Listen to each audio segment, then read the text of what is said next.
Matahari memanjat naik hingga ke puncaknya ketika puluhan prajurit penjaga pintu gerbang sebelah timur dikejutkan oleh suara gemuruh barisan lampor.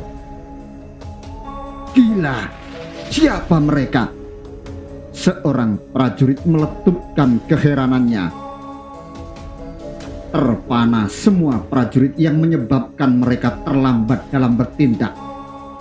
Puluhan prajurit berkuda, masing-masing dengan busur di tangan, menerobos masuk pintu gerbang kota yang akan ditutup. Mereka tak bisa dikenali wajahnya karena semua menutup muka dengan setarik kain. Hujan deras! Teriak seorang di antara mereka yang menempatkan diri menjadi pimpinan. Hujan deras itu adalah hujan anak panah. Malang nia nasib para prajurit penjaga pintu gerbang itu yang meski jumlahnya lebih dari 25, di samping kalah banyak, juga kalah dalam jenis jangkauan senjata. Korban berjatuhan, menyisakan mereka yang kocar-kacir jatuh bangun menyelamatkan diri. Melintas istana! Teriak pimpinan orang-orang berkuda itu. Rombongan prajurit itu membalapkan kuda tunggangannya, menyusur jalan, lalu masing-masing memisahkan diri menjadi dua ketika dihadang pertigaan wilayah Santana Raja. Separuh dari mereka ke selatan, untuk nantinya menyusur jalan di selatan dinding istana. Separuh lagi melakukan kebalikannya. Derap kuda yang masing-masing menggema dari luar istana itu mengagetkan siapapun. Para prajurit berlarian dengan senjata telah ditelanjangi. Di halaman tatak rambat di bawah bayangan Bramastana, Rakuti yang bermaksud kembali ke Balai Manguntur terhenyak. Siapa mereka? Bertanya Rakuti. Ini baru riak dari serangan balik, jawab Ratanca. Apa yang dikatakan Tanca serasa dibenarkan oleh orang-orang berkuda yang menandainya dengan suara panah sanderan. Melesat membubung ke udara dengan suara yang sangat khas. Gemetar Rakuti. Bayangkara, desisnya dengan gemetar. Tutup pintu gerbang, hadapi mereka. Para prajurit penjaga gerbang Purawaktra yang sama sekali tak menduga berlarian menyiagakan diri dan masing-masing berlindung di balik dinding dan tameng. Hujan deras! Teriak salah seorang yang rupanya ditempatkan sebagai pemimpin dalam rombongan berkuda itu. Hujan deras. Perintah itu diterjemahkan sebagai hujan anak panah. Dengan arah bidik, para prajurit yang berjejal-jejal mencari perlindungan di balik dinding. Rentang jarak yang panjang menyebabkan mereka yang bersenjata pedang dan tombak tak bisa berbuat apa-apa. Namun, dengan segera hujan anak panah itu berbalas. Dari celah dinding dan beberapa penjuru melesat puluhan anak panah sebagai balasan. Kita pergi. Rombongan prajurit berkuda yang semua menyembunyikan wajah di balik kain itu segera melaksanakan perintah dengan sebaik-baiknya. Mereka balik arah meninggalkan debu mengepul dan sumpah serapah. Meski hanya dalam waktu singkat, apa yang dilakukan prajurit berkuda yang menyamarkan diri meninggalkan jejak nyata. Melalui serangan mendadak itu telah jatuh beberapa korban luka dan meninggal dunia. Rakuti yang turun ke Purawaktra dalam pengawalan amat ketat melihat dengan mata dan kepala sendiri buah dari serangan orang-orang berkuda itu. Beberapa orang bergelimpangan tak bernyawa, sebagian lagi akan menyusul tak bernyawa, dan sebagian lagi terluka parah. Rakuti tidak lagi mengumpat. Kemarahannya diwakili oleh tatapan matanya yang melotot dengan rahang mengatup kuat.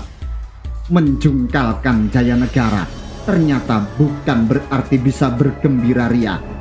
Kekecewaan demi kekecewaan mulai menumpuk. Gambaran serangan balik sebagaimana dikatakan Ratanca mulai menghantuinya. Aku dikelilingi oleh orang yang dalam jumlah jauh lebih banyak, tetapi mereka bodoh semua. Sementara Bayangkara itu, meski mereka tidak seberapa jumlahnya, kemampuannya luar biasa. Mengapa Bayangkara itu tidak menempatkan diri di sebelahku? Apabila Bayangkara mendukungku, betapa akan makin kuat kedudukanku. Sang waktu terus bergerak menapaki kodratnya, tak pernah sekalipun berhenti untuk beristirahat. Sang waktu pula yang menjadi saksi atas semua peristiwa yang terjadi. Betapa dalam hari-hari yang terus lewat, perlawanan terhadap Rakuti makin marak dan terjadi di mana-mana. Bahkan makanan yang sulit didapat, juga berbagai kebutuhan yang langka, serta udara yang amat sesak menyebabkan kebencian kepada Rakuti makin menjadi. Bahkan para prajurit yang semula mendukung Rakuti mulai terketuk nuraninya, mulai berpikir dan membandingkan keadaan. Apa yang dilakukan orang-orang berkuda yang melakukan serangan-serangan cara gerilya, menyerang lari lagi, sungguh amat merepotkan. Kebencian Rakuti kepada mereka adalah karena kuda-kuda yang mereka gunakan berasal dari kandang kuda istana yang dicuri. Gerakan yang dilakukan orang-orang berkuda yang bertindak pengecut itu sungguh berkemungkinan menggoda dan menggoyang kesetiaan prajurit lainnya. Rakuti akhirnya tak bisa menutup mata bahwa tak mungkin baginya mendapatkan kesetiaan yang bulat dari para prajurit. Sewaktu-waktu mereka bisa berbalik melawannya, menempatkan para Dharma Putra pada kedudukan penting, ternyata tidak mendapatkan hasil memuaskan. Kesetiaan para prajurit justru bisa tertuju pada orang macam Ranggayuda yang mempunyai pengaruh sangat besar. Rakuti mulai berpikir untuk menguasai pasukan, seharusnya bisa mengendalikan pimpinannya. Ranggayuda yang bekas tangan kanan Tumenggung Panjiwatang seharusnya dinina bobokkan dengan perut kenyang, kenaikan pangkat atau dengan sesekali memujinya. Tak ada yang bisa aku harapkan pada Rayuyu, Rabanyak, Ratanca, Weden, dan Pangsa sekalipun. Justru orang seperti Ranggayuda rasanya bisa diandalkan, kata hati Rakuti. Rakuti yang menebarkan pandangan ke sudut-sudut istana merasa isi dadanya kian sesak menyaksikan arah yang berbelok tak sebagaimana yang ia harapkan. Saling mencurigai tumbuh dan marak di mana-mana. Betapa tidak, kebakaran yang menimpa lumbung beras di sayap belakang istana menyebabkan Rakuti tidak lagi bisa mempercayai siapapun. Betapa tidak, pelaku pembakaran lumbung beras itu berhasil ditangkap, bahkan diperintahkan kepada Rapangsa untuk menjatuhinya dengan hukuman pancung di alun-alun. Ternyata ia adalah seorang prajurit yang amat pintar, menyanjung dan memujinya, hingga kepada prajurit itu ia menganugerahkan kenaikan pangkat dari yang semula lurah prajurit menjadi senopati. Namun hukuman mati yang dijatuhkan kepada pembakar lumbung beras itu dengan segera menyulut kemarahan yang menyebabkan makin maraknya suara anak panah yang mendesing membelah gelap malam. Serangan yang dilakukan dari kegelapan malam, dari balik pohon atau dinding, menyebabkan keadaan kian gerah. Rakuti tidak lagi percaya kepada siapapun. Apalagi ketika terjadi peristiwa yang nyaris merenggut nyawanya pada siang berikutnya. Seorang prajurit yang bertugas menjaga pintu biliknya justru mencabut senjata dan mengayunkan pedang ke lehernya. Beruntunglah Rakuti bisa menghindar dari serangan itu yang berakibat mengerikan bagi pelakunya, karena dengan tanpa ampun Rakuti menjatuhi hukuman mati yang dilakukan pada saat itu pula. Rakuti sendiri yang mengayunkan pedang ke leher prajurit itu. Bibit kecurigaan itu tumbuh dan mekar di mana-mana. Tak hanya Rakuti yang tak lagi percaya kepada siapapun, demikian juga dengan para Dharma Putra Winesuka yang lain tak bisa sepenuhnya mempercayai bahkan orang yang semula paling dekat sekalipun. Bibit curiga itu juga makin mekar menjalar ke segenap prajurit, karena terbukti 2 orang prajurit mati terbunuh di gerbang Bajang Ratu yang dilakukan oleh teman sendiri, oleh alasan pada siapa mereka berpihak atau memberi dukungan. Setelah berhasil membunuh, pelakunya menghilang entah kemana. Di antara prajurit bahkan mulai ada yang mempertanyakan secara terang-terangan, jika keadaan tidak membaik dalam beberapa hari ke depan, aku menyatakan mundur. Kalau kalian akan menyampaikan apa yang aku katakan kepada Rakuti, silahkan. Aku tidak keberatan. Tantang orang itu. Yang ditantang benar-benar melaporkan kepada Rakuti, tetapi ternyata Rakuti tidak melakukan apa-apa karena telah terlalu banyak laporan serupa. Belakangan Rakuti mulai menyadari peringatan yang diberikan Ratanca bahwa ia tidak mengakar kuat di lingkungan prajurit. Prajurit yang selama ini mendukung Rakuti berasal dari Kesatuan Jala Rananggana, ternyata tak bisa diharapkan dukungannya dengan sepenuh hati. Demikian juga Kesatuan Jalayuda. Apalagi kasak-kusuk mulai marak di kesatuan itu. Aku punya cerita yang akan membuatmu pingsan. Lurah prajurit Widarba berbisik. Senopati Ranggayuda, senopati yang sebelumnya berada sangat dekat dengan Tumenggung Panjiwatang, mengerutkan kening. Cerita apa yang bisa menyebabkan aku pingsan? Kematian Tumenggung Panjiwatang. Widarba kembali berbisik. Senopati Ranggayuda mengerutkan keningnya.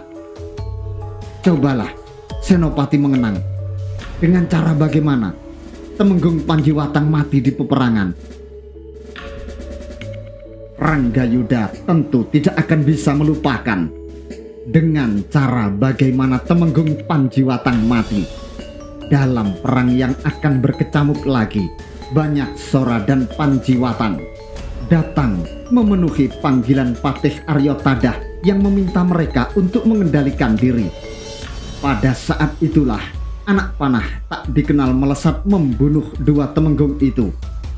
Rakuti mengarahkan pelaku perbuatan itu adalah Bayangkara. Pelakunya Rakuti. Lurah prajurit Widarba berbisik. Senopati Ranggayuda terkejut. Lebih terkejut lagi Senopati Ranggayuda ketika lurah prajurit bawahannya melengkapi keterangannya. Tak mungkin Bayangkara pelakunya, karena Bayangkara mendukung sepenuhnya upaya yang dilakukan Patih Tadah. Pelakunya tentu mereka yang menghendaki perang terjadi. Siapa lagi kalau bukan Rakuti? Apalagi mengingat anak panah itu beracun.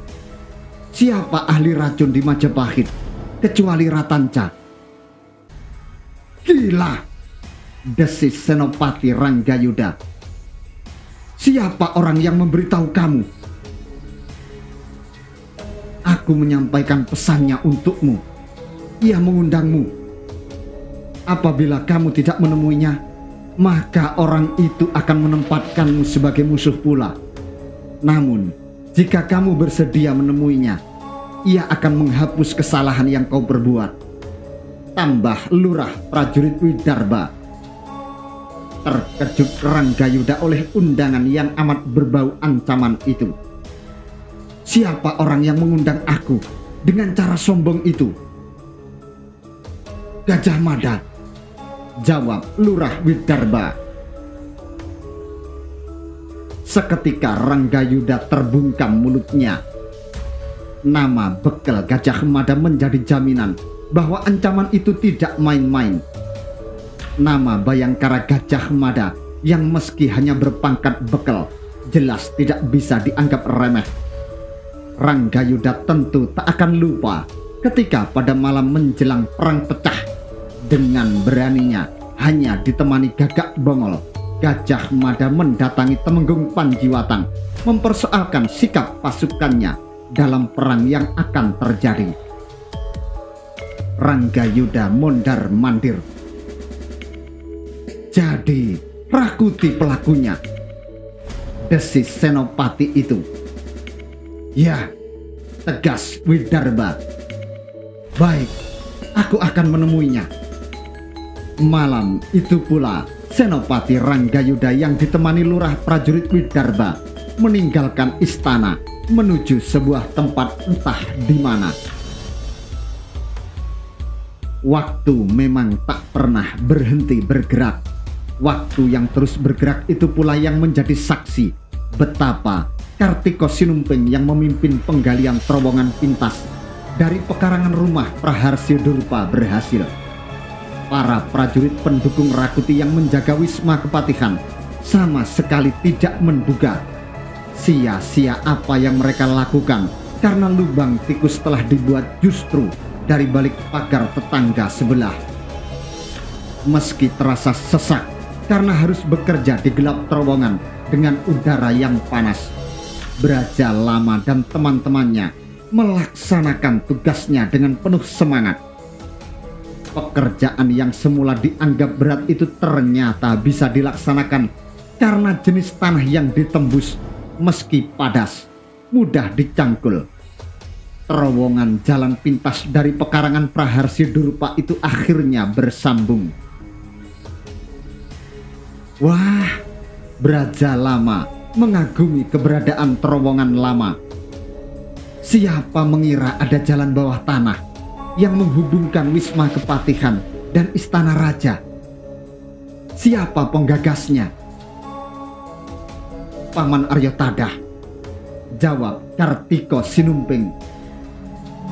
Di istana tembus di bilik pribadi raja, sementara di Wisma Kepatihan tembus di pekarangan. Ayo semua, pekerjaan berikutnya menunggu dan tidak lebih mudah. Dengan menggunakan cahaya obor dalam jumlah cukup, rombongan penggali terowongan di bawah pimpinan Bayangkara Kartiko Sinumping terus bergerak hingga akhirnya sampailah mereka ke ujung. Dengan cahaya obor terlihat jelas lubang terowongan telah disumbat dengan kuat. Kita tetap berada di bawah bilik yang digunakan Rakuti. Kita harus menggali pada 10 hingga 15 langkah mundur dari tempat ini. Aku sudah menghitung ujung terowongan yang kita buat akan tembus ke bilik perdu di luar biliknya. Ayo kita kerjakan. Dengan penuh semangat dan dilakukan dengan berbagi tugas antara siapa yang menggali dan siapa yang membuang tanah galiannya. Pekerjaan tak masuk akal itu dilakukan dengan bahu-membahu. Gelap terowongan dan tempatnya yang jauh menusuk dari pintu masuk di pekarangan Praharsya Durpa menyebabkan penggalian harus dikebut secepat-cepatnya. Hingga akhirnya betapa leganya tabuh gong yang memperoleh giliran melakukan penggalian terakhir berhasil menembus permukaan. Berhasil! Teriak tabuh gong. Dari lubang yang sempit itu tabuh gong mengisap udara sebanyak-banyaknya sambil memerhatikan bintang-bintang yang bertaburan. Sesak napas yang semula membelit akhirnya terurai. Kartiko Sinumping yang melongok merasa lega karena lubang yang dibuat itu tetap berada di sela-sela semak. Dengan demikian, bahkan prajurit yang melintas pada jarak dekat sekalipun tak akan menduga di balik perdu amat dekat dengan bilik pribadi Jayanegara terdapat pintu masuk yang bisa digunakan menusuk langsung mengarah ke dada Rakuti. Kalau kita mau, kita bisa meringkus Rakuti sekarang juga, desis Braja Lama. Gagasan Braja Lama itu sangat menggoda Kartiko Sinumping. Namun, karena demikian banyak prajurit yang bagai menumpuk di lingkungan istana, menyebabkan Kartiko Sinumping mengesampingkan gagasan itu.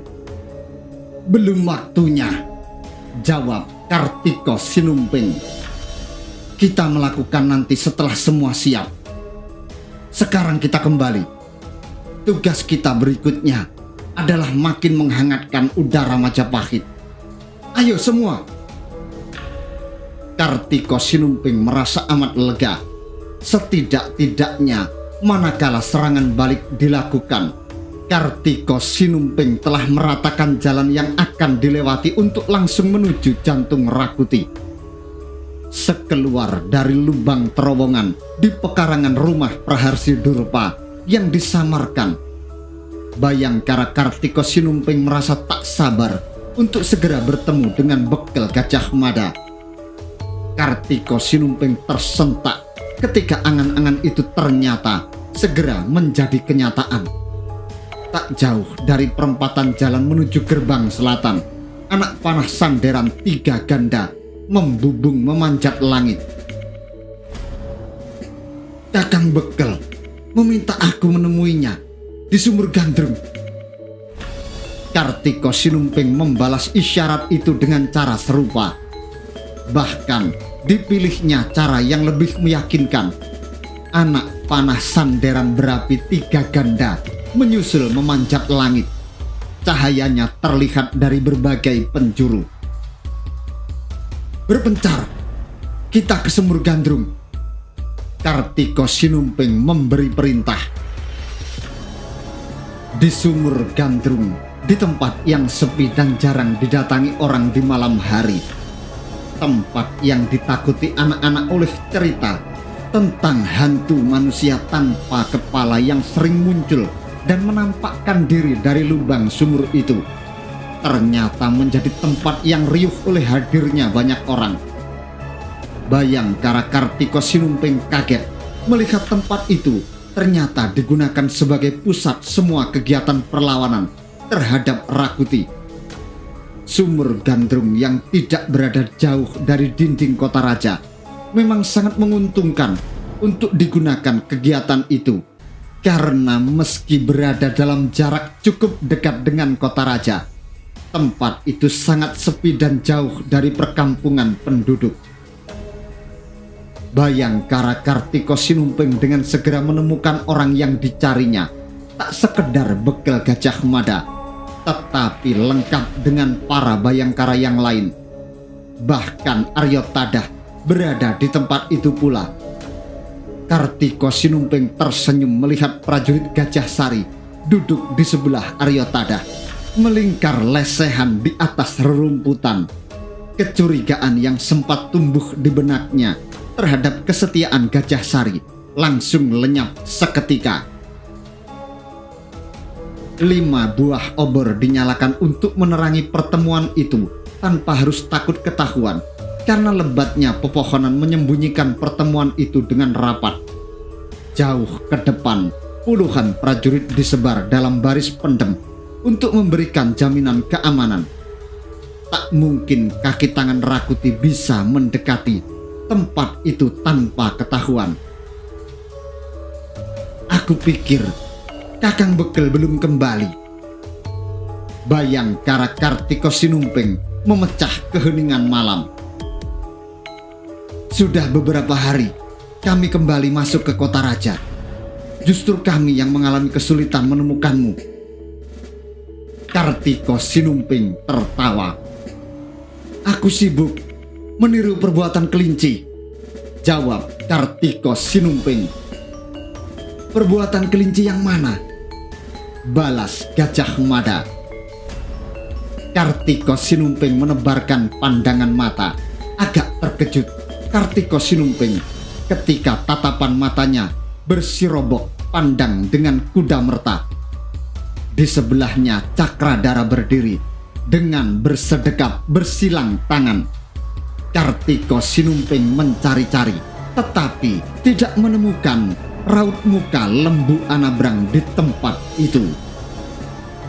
Berhari-hari lamanya pekerjaan besar itu kami lakukan. Dari pekarangan rumah Praharsi Durupa di sebelah Wisma Paman Patih, Braja Lama dan teman-temannya membuat terowongan tembus ke terowongan lama dan akhirnya berhasil tembus keluar bilik Tuanku Jayanegara yang kini digunakan Rakuti. Serangan dadakan bisa dilakukan lewat jalan itu. Selanjutnya aku serahkan kepada Kakang Bekel Gajah Mada. Bagus sekali, jawab Gajah Mada senang. Kita bisa memanfaatkan terowongan itu saat perhatian Rakuti terpancing ke arah lain. Aku rasa titik balik serangan balasan akan kita lakukan besok. Senopati Ranggayuda yang akan memulai dengan menghangatkan udara meski masih pagi. Bayangkara Kartiko Sinumping mencari-cari. Ranggayuda yang duduk di belakang Aryo Tadah mengangkat tangannya yang mengepal. Aku siap, ucapnya dengan tegas. Ranggayuda bergeser menempatkan diri di sebelah Gajah Mada. Gajah Mada memandang Kartiko Sinumping. Kau masih menyimpan lencana Sri Baginda? Masih, Kakang Bekel, jawab Kartiko Sinumping. Berikan kepada Ranggayuda. Ia akan menggunakan lencana itu untuk mengagetkan orang banyak. Kartiko Sinumping membuka baju luarnya dan melepas lencana emas bertereteskan permata gemerlapan yang menjadi pertanda pemegang kekuasaan Jayanegara. Kartiko Sinumping menyerahkan lencana itu kepada Ranggayuda. Jangan dijual, bisik Sinumping. Ranggayuda tertawa. Pertemuan yang dipimpin langsung oleh Bekel Gajah Mada itu terus berlanjut. Segala hal dihitung dan dirancang dengan baik. Berbagai tugas dibagikan dan semua yang mendapatkan jatah tugas itu siap melaksanakan dengan sebaik-baiknya. Di sisi waktu menjelang fajar, puluhan orang dengan tugas khusus bergerak. Melalui mereka perintah dari Bekel Gajah Mada disalurkan hingga ke ujung, yaitu ke semua penghuni rumah di seluruh sudut kota raja tanpa kecuali. Kartiko Sinumping terkejut. Dalam beberapa hari yang telah lewat itu rupanya telah banyak sekali hal yang dilakukan Bekel Gajah Mada dan segenap Bayangkara dalam upaya melakukan serangan balik menjungkalkan Rakuti.